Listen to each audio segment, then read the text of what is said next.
Carta de Paulo aos Romanos, capítulo 2.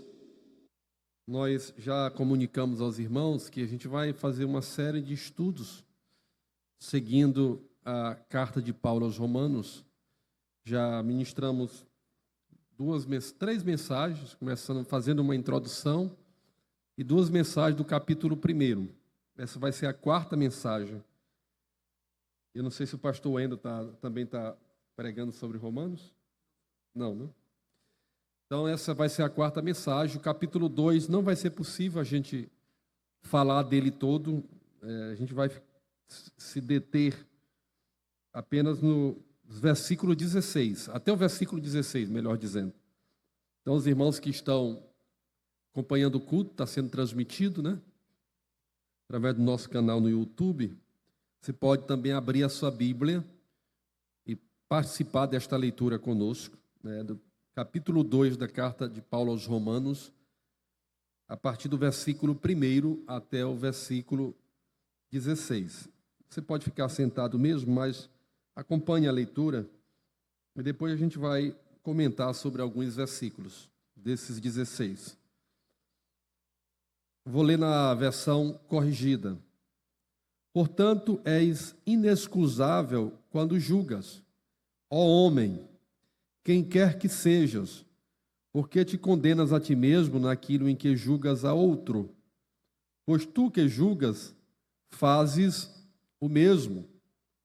Bem sabemos que o juízo de Deus é segundo a verdade sobre os que tais coisas fazem.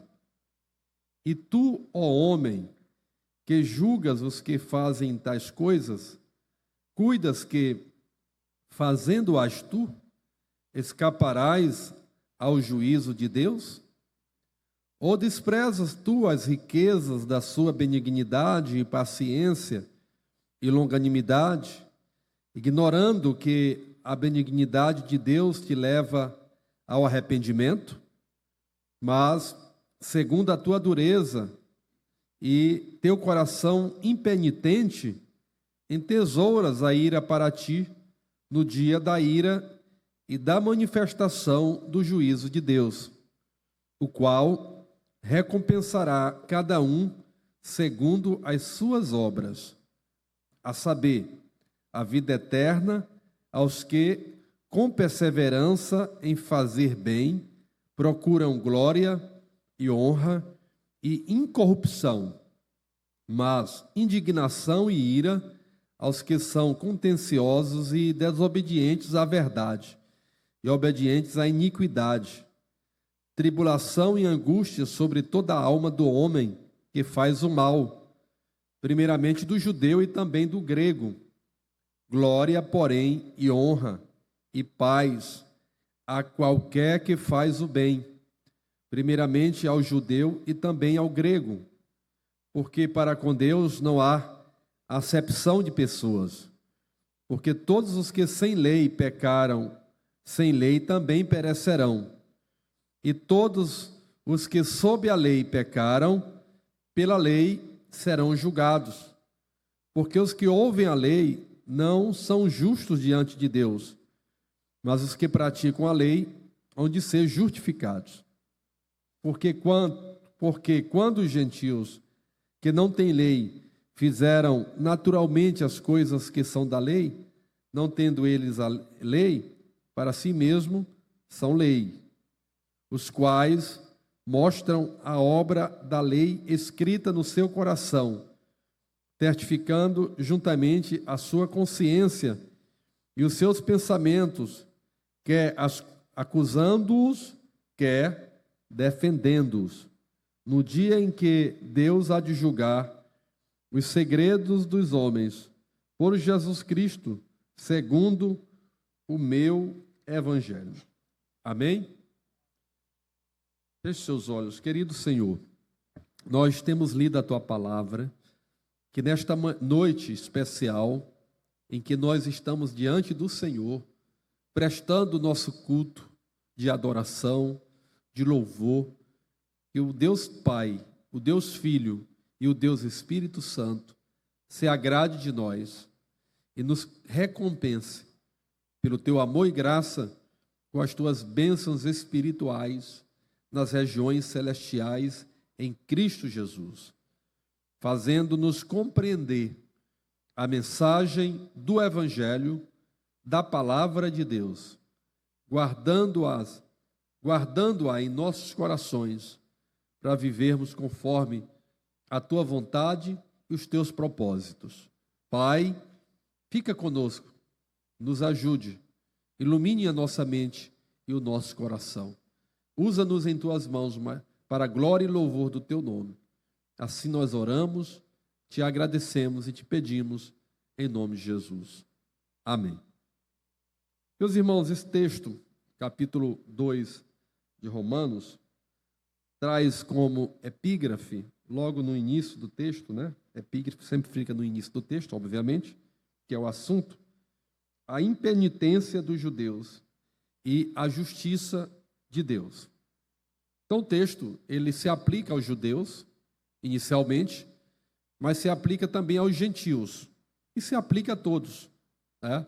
A aplicação do texto, da palavra, ela é dirigida a todos, também à igreja, porque a igreja ela foi formada, ela foi constituída pelos gentios, né?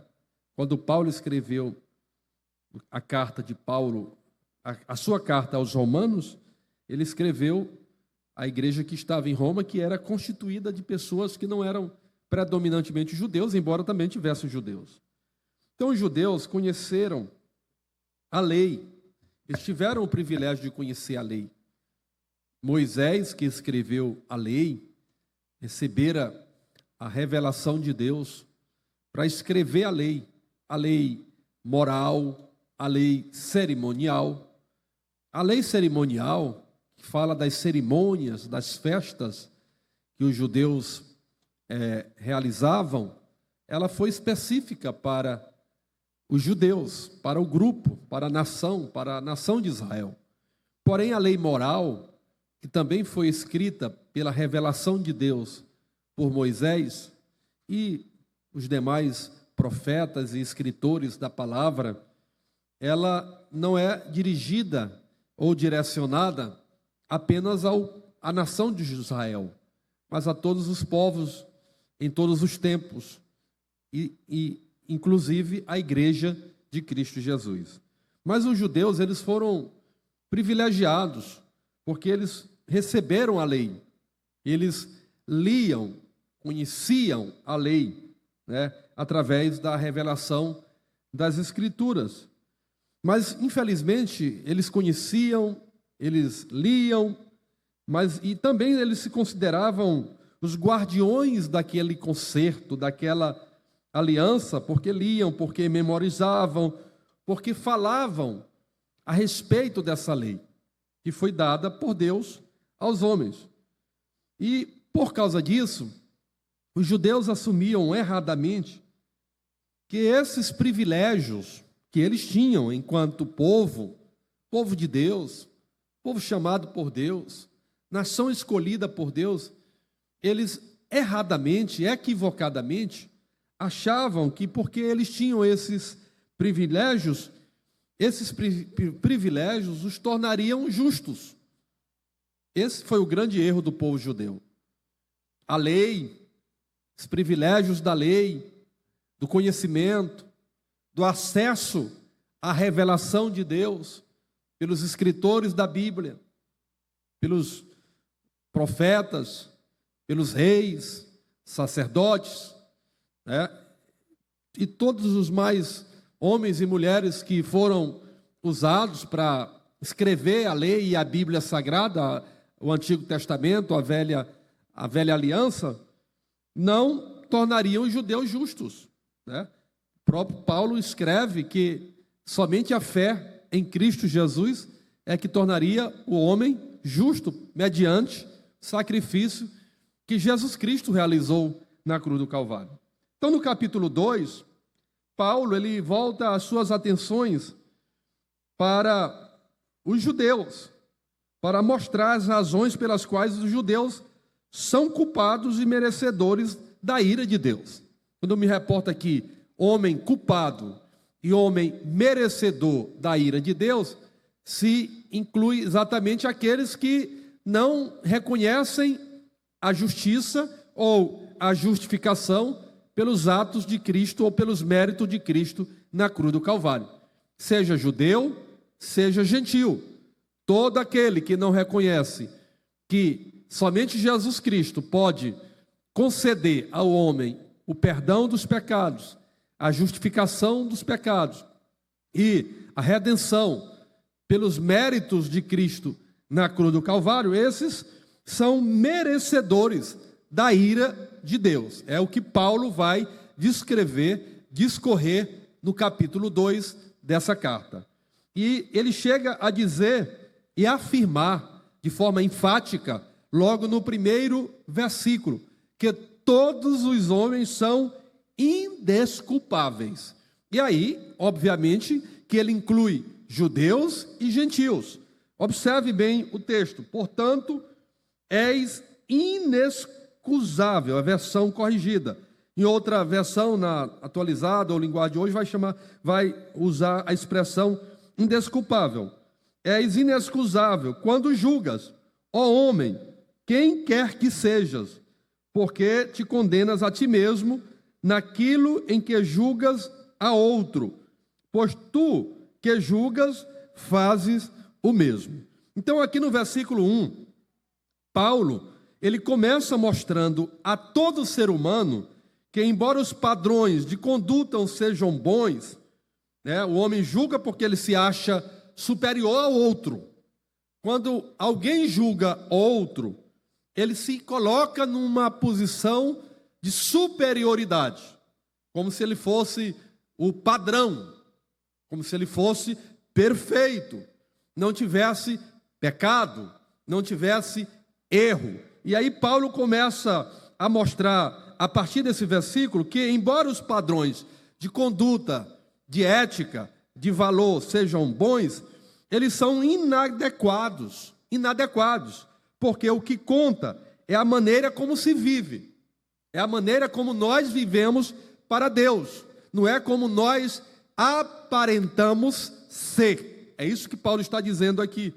Este princípio se aplica tanto ao judeu, que se colocava numa posição superior ao gentio, como já disse, por ter tido acesso à lei, por ter tido acesso à revelação da palavra, por ter sido chamado por um Deus para ser um povo escolhido, por viver essa palavra de alguma forma, mas esse princípio se aplica a eles. Eles não poderiam se considerar justos pelos seus próprios méritos. O homem jamais pode alcançar a justificação pelos seus próprios méritos. Isso se aplica tanto ao judeu, como se aplica ao gentio, que também é um gentio cheio de moral, de ética, de valor. O homem por si só, ele não pode se estabelecer ou estabelecer a sua vida como sendo ou como alcançando a justificação pela sua própria, pelos seus hábitos, pelas suas competências, pelas suas habilidades ou pela sua maneira de viver. Então, a habilidade de estabelecer padrões morais altos e discernir entre o bem e o mal pode levar ao orgulho e cegar as pessoas quanto à prática das mesmas coisas que elas condenam em outras. Então, preste bem atenção no que nós estamos aqui afirmando. A habilidade de estabelecer padrões morais altos e de discernir entre o bem e o mal pode levar as pessoas a se orgulhar. Quero que meu irmão e minha irmã entendam nessa noite. Nós podemos e precisamos viver uma vida santa. É o que Deus exige de nós. Até porque a Bíblia diz que sem a santificação ninguém verá o Senhor. Mas nós não podemos correr o risco de nos orgulhar e nos achar que nós somos mais crente do que fulano de tal, mais crente do que o outro. Não é porque somos nós merecedores, é pela bondade e a misericórdia de Deus, é pela graça de Deus. Então não se sinta mais crente do que ninguém. Tem pessoas que se acham mais crente do que Jesus. Tem crente que se acha mais crente que Jesus. É o Jesus Júnior. Não, não é nem Jesus Júnior, é Jesus, que Jesus Júnior está no nível mais inferior. Jesus, ele perdoa, e tem gente que não consegue perdoar o outro. Jesus tem compaixão, tem gente que não tem compaixão pelo outro. Porque alguém errou, alguém pecou, ele acha que aquela pessoa merece um inferno, porque pecou, porque errou, porque desobedeceu. Não olha para a misericórdia, não olha para a compaixão de Cristo. Deus é um Deus de misericórdia e um Deus de compaixão. É certo que Ele quer de nós uma vida santa. Ele deseja de nós uma vida purificada. Então, o evangelista Mateus escreveu, capítulo 7, versículo 3. Por que vês tu o arqueiro no olho do teu irmão? Outra versão diz cisco, né? Vê o cisco que está no olho do teu irmão. Porém, não reparas na trave que está no seu próprio olho. É isso. A regra de medir, ela é grande. Pois não? 1 para lá e 3 para cá. Isso mesmo. Porque aí tu consegues ver um cisco no olho do teu irmão. Um pequeno cisco. E não consegue ver a trave que está no teu próprio olho. Um cisco é muito difícil a gente enxergar. Mas quem procura ver defeito no outro vai enxergar. Mas não olha para a sua vida para ver os seus próprios defeitos e corrigir os seus próprios defeitos. Nós precisamos olhar para dentro de nós e ver os defeitos que existem em nós e orar e pedir a misericórdia de Deus, buscar a misericórdia de Deus, porque Ele é um Deus de misericórdia e nós somos justificados pela sua grande misericórdia. Glória a Deus. Então é o que está aqui no versículo 1, né? Seja judeu, seja grego, ou gentil, ou qualquer outro grupo, outra categoria, ninguém pode se julgar superior a outro. No versículo 3, conforme, eu quero ler o versículo 3, não sei se você está acompanhando aí na sua Bíblia. E tu, ó homem, que julgas o que fazes tais coisas, cuidas que, fazendo-as tu, escaparás ao juízo de Deus? Está falando ainda de julgamento. No versículo 3, conforme o comentário da Bíblia de Estudo Pentecostal, ninguém deve orientar os outros quanto ao que fazer, se não estiver conseguindo corrigir a sua própria má conduta. Ninguém pode orientar outro se ele não orientar a si mesmo. Vocês estão entendendo, meus irmãos? O que a Bíblia de Estudo Pentecostal no comentário, porque a Bíblia é um comentário que está à margem do texto, a Bíblia de estudo, seja de estudo pentecostal, aplicação pessoal ou qualquer outra, comentários feitos pelos teólogos que escreveram a Bíblia. Então ele faz esse comentário: ninguém deve orientar os outros quanto ao que fazer, se não estiver conseguindo corrigir a sua própria má conduta. Ele acrescenta: alguns cristãos e igrejas tentam persuadir a sociedade ímpia a obedecer às leis e normas bíblicas, enquanto ao mesmo tempo estão cegos para o materialismo e a imoralidade em suas próprias vidas e congregações. Isso aqui está extraído da Bíblia de Estudo Pentecostal.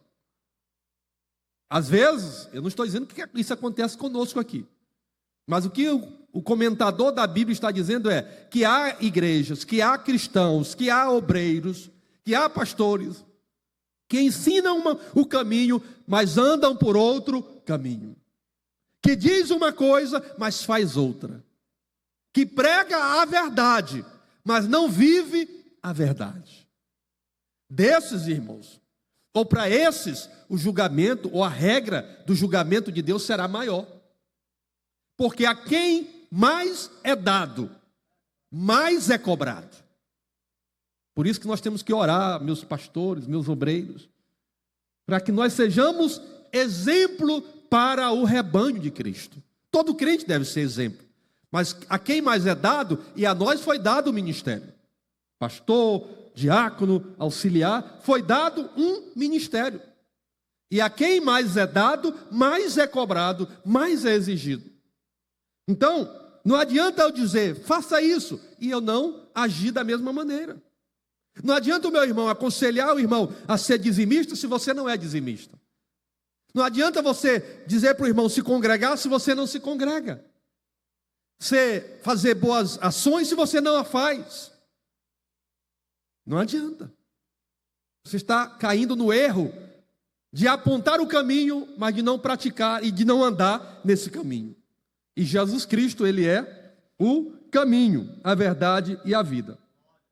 Então, o comentador ainda acrescenta: antes que os crentes tentem influenciar o mundo, conduzindo a um mundo melhor de viver, devem tentar se colocar sob o holofote de Deus, para que Ele possa expor, purificar e reformar suas vidas, tornando-os exemplos dignos de sua vida para o mundo.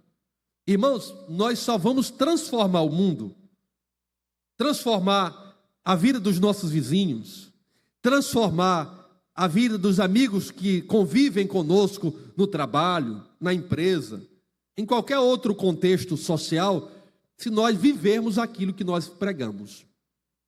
Isso aqui é sério. É o padrão.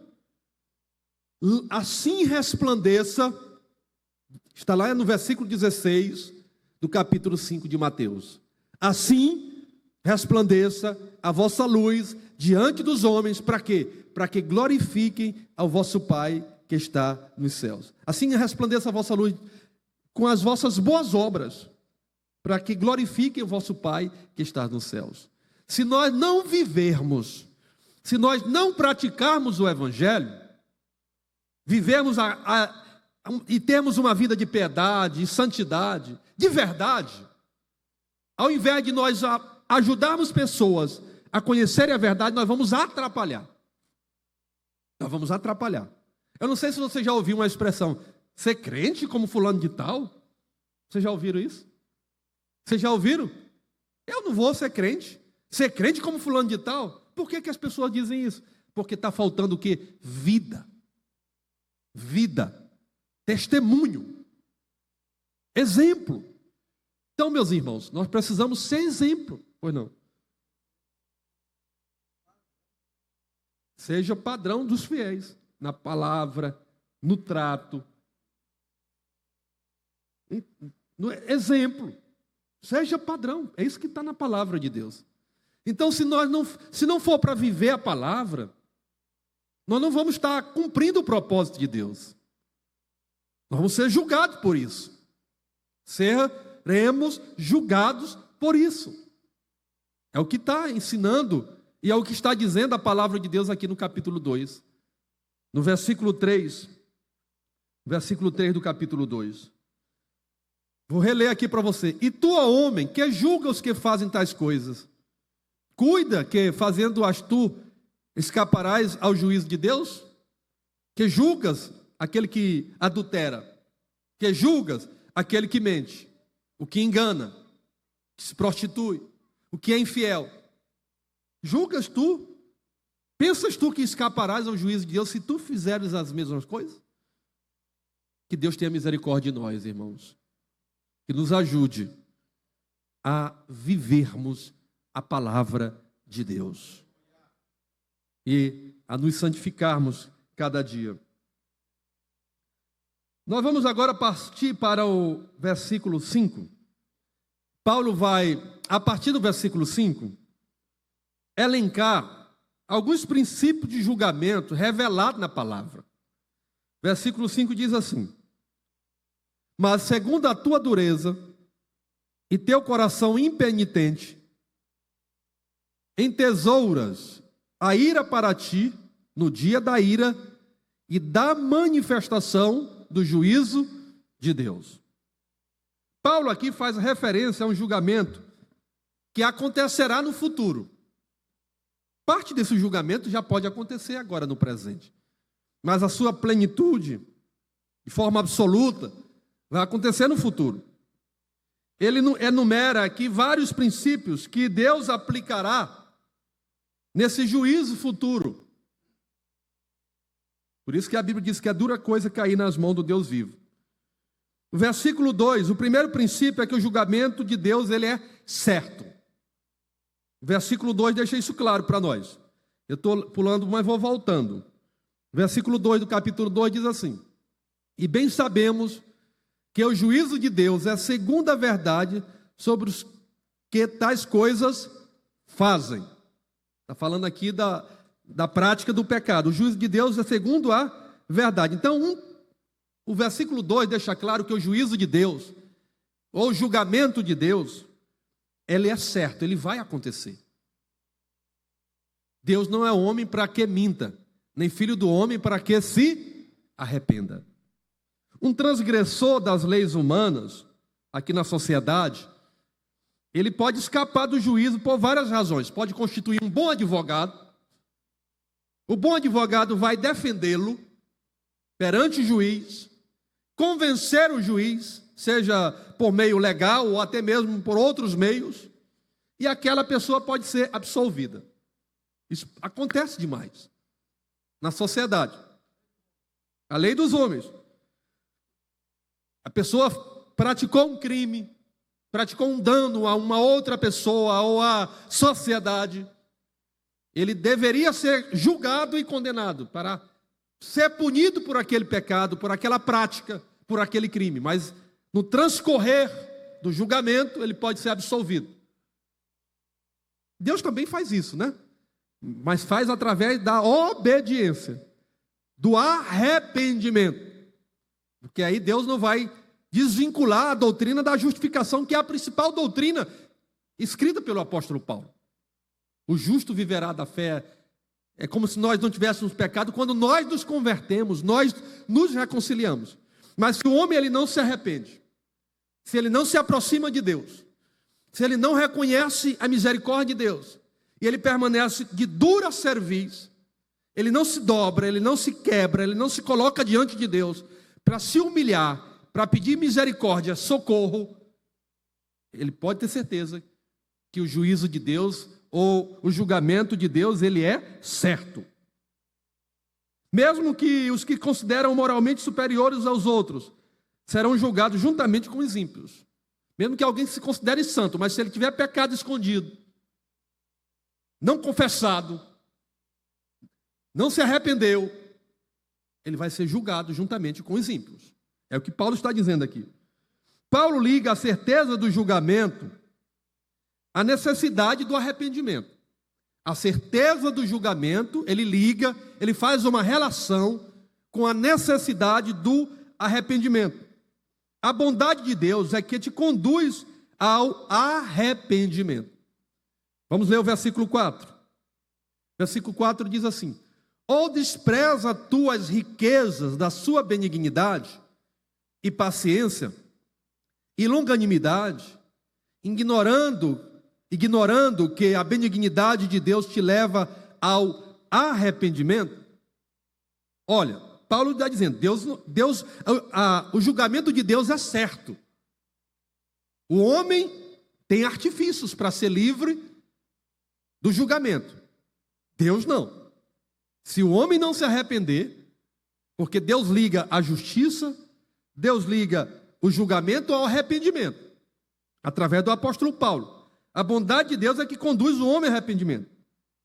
Cuidado para não tomar ou tornar a misericórdia de Deus de forma gratuita, ou tomar a misericórdia de Deus de forma gratuita. Não, eu sei que Deus é misericordioso. Eu sei que Deus me ama. Eu vou levar a vida de qualquer jeito. Como diz aquela música, deixa a vida me levar. Né?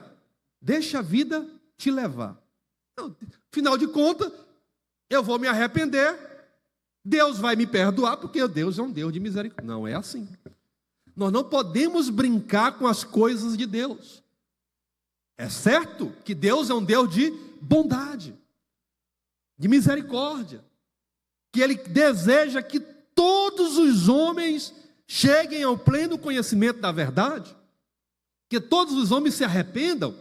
Ele preparou o céu para toda a humanidade. Não se turbe o vosso coração, está lá em João 14. Crede em Deus, crede também em mim. Na casa de meu pai há muitas moradas.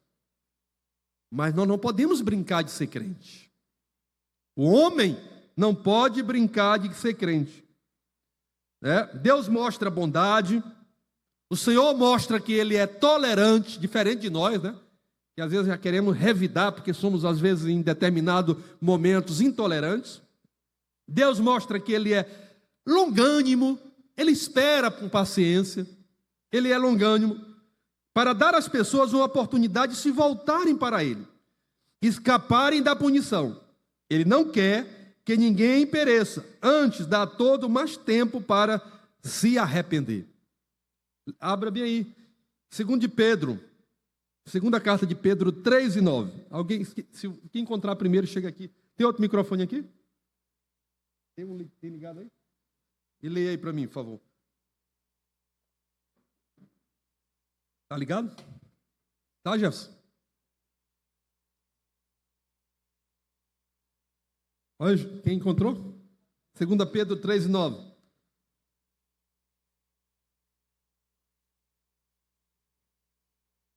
Segundo Pedro 3:9, ele nos diz: o Senhor não retarda a sua promessa, ainda que alguns a têm por tardia, mas é longânimo para convosco, não querendo que alguns se percam, senão que todos venham a arrepender-se. Amém? Então o desejo de Deus é que todos venham se arrepender. Quer dizer, o julgamento está ligado ao arrependimento, à bondade. Deus é bom, Deus é longânimo, paciente. Mas no meio do caminho, se o homem brincar, perecer, ele pode partir. E depois que ele partir, o escritor aos Hebreus diz: depois da morte segue-se o juízo. Hebreus 9:27. Depois da morte segue-se o juízo. Não tem mais jeito. Então não vamos brincar de ser crente. Tomara que muitas pessoas ouçam essa palavra, aqueles que não estão aqui. Nós não podemos brincar de ser crente, porque o julgamento de Deus, ele é certo, como também é certo que ele é misericordioso, que ele é compassivo, que ele é longânimo, que ele é tolerante. Segunda questão, ou segundo ponto aqui, o segundo princípio, melhor dizendo, o julgamento de Deus é universal. Versículo 9 e 10. Está acompanhando aí você? Versículo 9 e 10. Diz assim: tribulação e angústia sobre toda a alma do homem que faz o mal, primeiramente do judeu e também do grego. Tribulação e angústia. Ele fala aqui de sofrimento, de julgamento.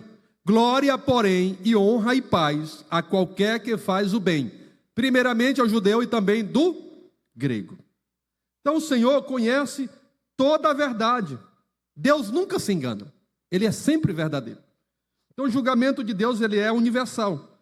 Assim como a salvação é para todo aquele que crê, a salvação é para todo o que crê. Veja que o versículo 9 diz assim, versículo 9, vou ler mais uma vez. Tribulação e angústia sobre toda a alma, está incluindo aqui toda a alma. Não sei qual é a versão de vocês aí. Como é que está escrito aí? É atualizada? Toda a alma que faz o mal, de qualquer homem que faz o mal. Tribulação e angústia, sofrimento, sobre toda a alma que faz o mal. Quer dizer, o julgamento de Deus é para todo homem que faz o mal, que pratica a maldade, ou que vive no pecado, na prática pecaminosa. Aí o versículo 10 diz assim: porém, glória e honra e paz a qualquer que faz o bem. A qualquer, seja judeu, seja gentil, ou grego, que ele usa aí os dois grupos, judeu e grego. A qualquer que faz o bem. Não é mais julgamento, mas é o quê?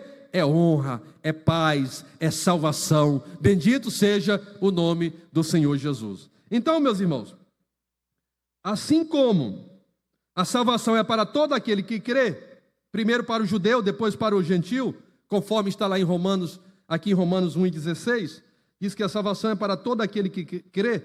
Também o juízo é para todo aquele que faz o mal, é para todo aquele que não crê, é para todo aquele que desobedece e que é ingrato e que não recebe a salvação. Então ninguém escapará. Vocês estão entendendo? Terceiro princípio: o julgamento de Deus é baseado na verdade. Deus nunca se engana. Vamos voltar aqui para o versículo 2. Diz assim o versículo, eu já li e vou reler. E bem sabemos que o juízo de Deus é segundo a verdade sobre os que tais coisas fazem. Então, o primeiro princípio do julgamento de Deus é que ele é certo, ele não vai falhar. O segundo é que ele é universal, é sobre todo o homem, sobre toda a carne humana. E o terceiro princípio é que ele é baseado na verdade.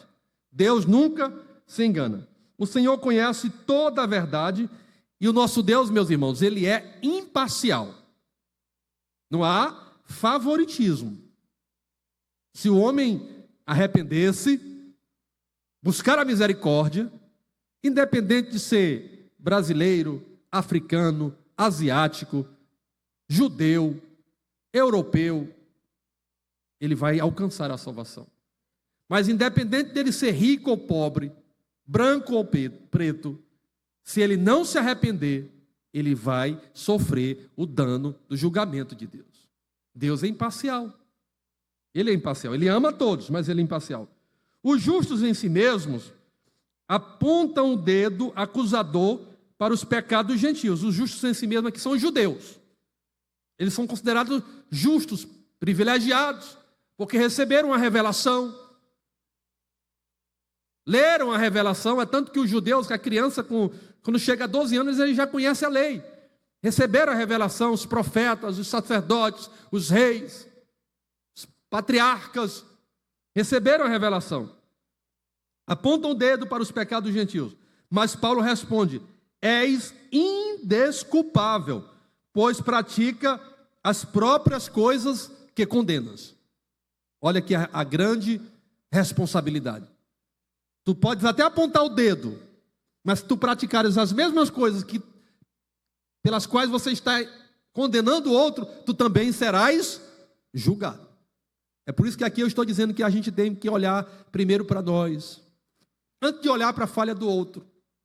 Olhando para nós, olhando para si, corrigindo a falha, a imperfeição, a fraqueza, aí nós estaremos habilitados a olhar para o outro para ajudar. Não é só para apontar a falha e para criticar. Meu irmão, está acontecendo isso, eu estou aqui para lhe ajudar a você melhorar, a ser um crente melhor, para você morar no céu. Mas primeiro precisamos olhar para dentro de nós.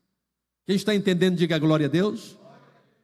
Então, o terceiro princípio do julgamento de Deus, ele é baseado na verdade. O julgamento de Deus é baseado nas ações do homem. Deus retribui segundo o proceder. Ele é baseado, como eu disse, Deus é um Deus imparcial. E o julgamento dele é baseado nas ações do homem. Naquilo que o homem fez, ou naquilo que ele faz, ou que ele fará. Versículo 6, leia comigo aí, acompanhe. O qual recompensará cada um segundo as suas obras. O julgamento de Deus é baseado nas ações do homem. Deus retribui segundo o seu proceder. Esse é o quarto princípio. Jesus ensinou este princípio quando disse, o Filho do Homem retribuirá a cada um conforme as suas obras. Está lá em Mateus também 16, 27 e outros textos. Paulo também ensina sobre esse princípio, 2 Coríntios 5, 10, capítulo 5, versículo 10. E João, em sua revelação apocalíptica, afirma, vamos aí abrir em Apocalipse 20, versículo 12 e 13. E outro abra Apocalipse 22 e 12. Apocalipse 20, versículo 12 e 13. E o outro, Apocalipse 22, versículo 12. Quem encontrar pode me ajudar aí na leitura. Versículo 12 e 13.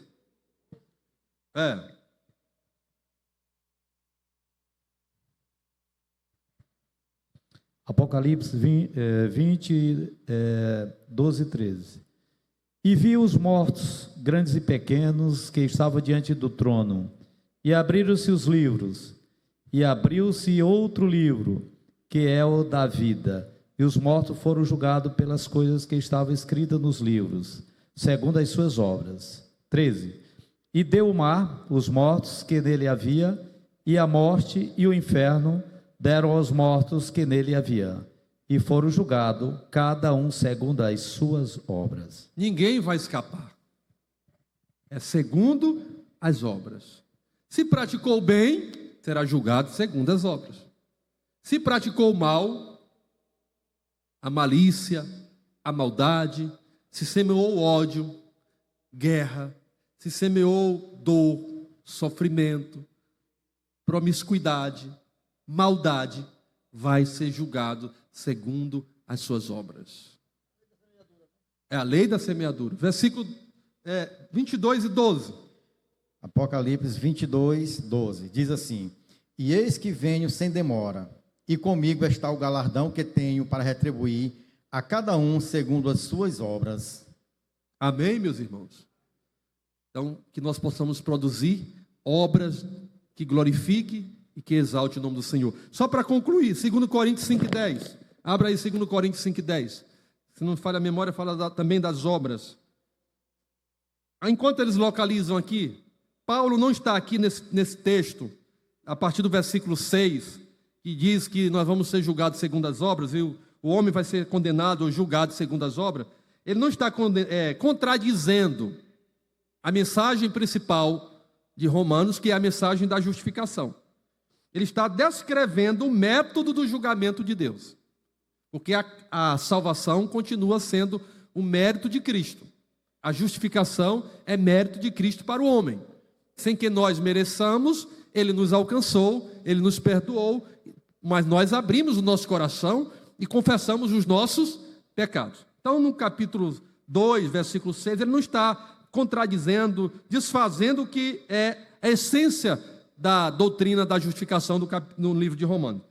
Ele está simplesmente mostrando o método, descrevendo o método do julgamento de Deus. Ele vai recompensar a cada um segundo as suas obras. Ele dará a vida eterna aos que, perseverando em fazer o bem, procuram honra, glória e incorruptibilidade. Isso é possível somente através de quê, irmãos? De Cristo e da justiça de Deus.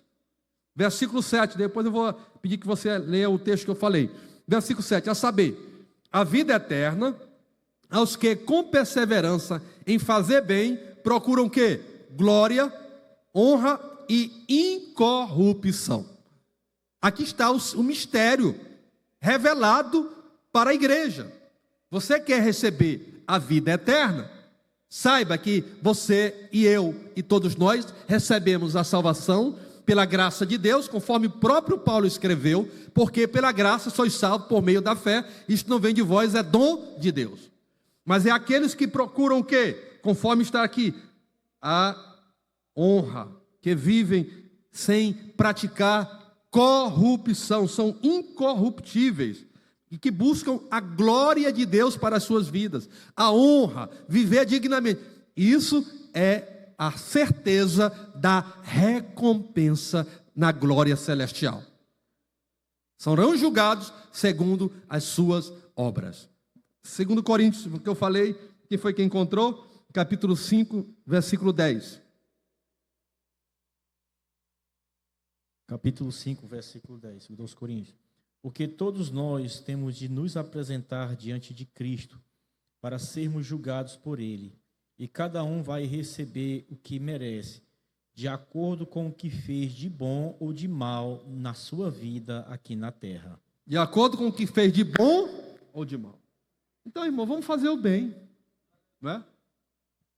Porque nós já sabemos que aqueles que praticam o mal vão receber o julgamento para a morte eterna, para ser lançado no lago de fogo, para receber o juízo de Deus.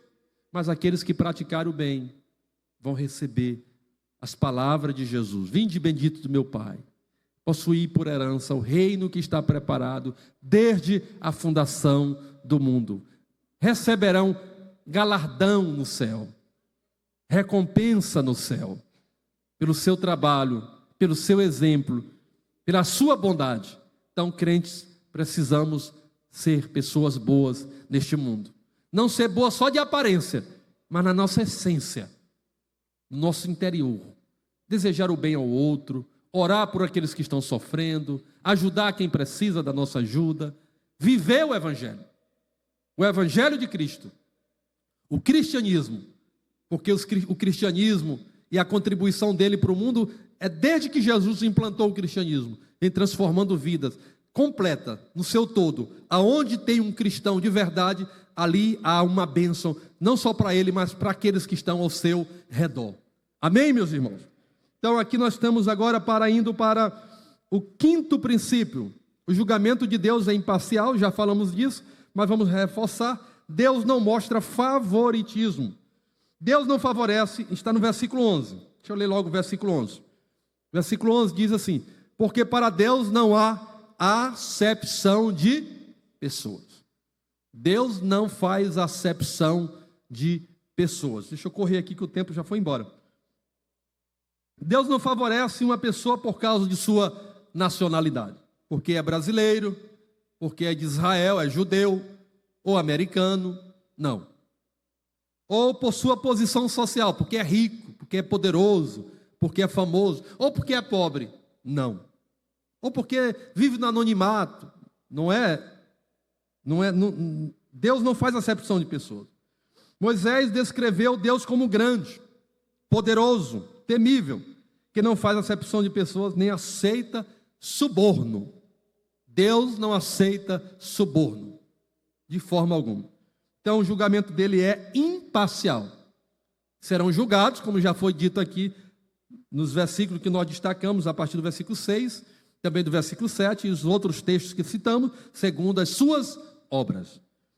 E o item sexto, penúltimo princípio, o julgamento de Deus está baseado no conhecimento. Quem pecou sem lei perecerá. Quem pecou com lei, mediante ela será julgado. Alguém já, às vezes, perguntou, é uma questão tão profunda, mas a gente sabe que, pelas leituras que nós temos, pelos estudos, que as pessoas que morreram sem ouvir o Evangelho, alguém já me perguntou, será que serão salvas? Serão salvas ou serão julgadas segundo a sua consciência. Porque mesmo Deus, ele se revela pela Bíblia. Essa é a maior revelação de Deus à humanidade, a Bíblia. Mas Deus se revela também por outros meios. O Salmo 19 diz que os céus manifestam a glória de Deus, e o firmamento anuncia as obras de suas mãos. Então Deus se revela pela própria natureza, pelo céu, pelo universo, ele se revela. Pelos elementos existentes na natureza, Deus se revela. Então, Deus, ele vai julgar as pessoas conforme o conhecimento. Se a pessoa não teve a oportunidade de receber a lei, ou de receber a palavra, ou de receber a revelação, ou de conhecer o Evangelho, vai ser julgado conforme o conhecimento. O rigor é maior, a exigência é maior para quem conhece. É o que Paulo está dizendo aqui. O rigor do julgamento será maior para quem conhece. Por isso que quem já serviu a Deus, quem já teve uma comunhão com o Espírito, se afastou, negou a fé, profanou, esse julgamento será terrível. Apostatou da fé. É por isso que a Bíblia diz que quando a pessoa se desvia, ele traz para sua casa o quê? 7 espíritos maus. 7 com o que já estava dentro. Mais 7. Dá 8. Porque a casa que era limpa transformou-se numa tapera velha, cheia de coisas imundas, impuras. Conheceu a palavra, isso é triste. Deus tenha misericórdia daqueles que estão afastados, desviados, e que nós possamos orar por eles também. Deus julga as pessoas de acordo com a luz que receberam. Quanto maior a revelação da verdade, maior a obrigação. Versículo 13. Olha aí o que diz o versículo 13. Porque os que ouvem a lei não são justos diante de Deus, mas os que praticam a lei hão de ser justificados. Então, maior oportunidade significa maior responsabilidade. Se você conhece a lei, conhece o evangelho, conhece a palavra, a responsabilidade será maior. A reta será maior, a reta de julgamento. O conhecimento da verdade precisa, então, ser traduzido em prática. Conhecer a palavra e não praticar, não vai adiantar nada. Eu gosto muito daquele texto de Mateus, capítulo 7. Eu gosto muito de falar desse texto, principalmente quando me convidam para fazer uma oração por inauguração de uma loja, de um edifício, de qualquer coisa. Que fala do homem sábio e do homem tolo. Parábola do homem sábio e do homem tolo. O homem sábio e o homem tolo, diz o pastor Josué Gonçalves, que escreveu um livro basicamente sobre relacionamento, e ele fala a partir desse texto, que ambos os homens receberam as mesmas informações. Só que o homem sábio, ele pegou as informações recebidas e colocou em prática.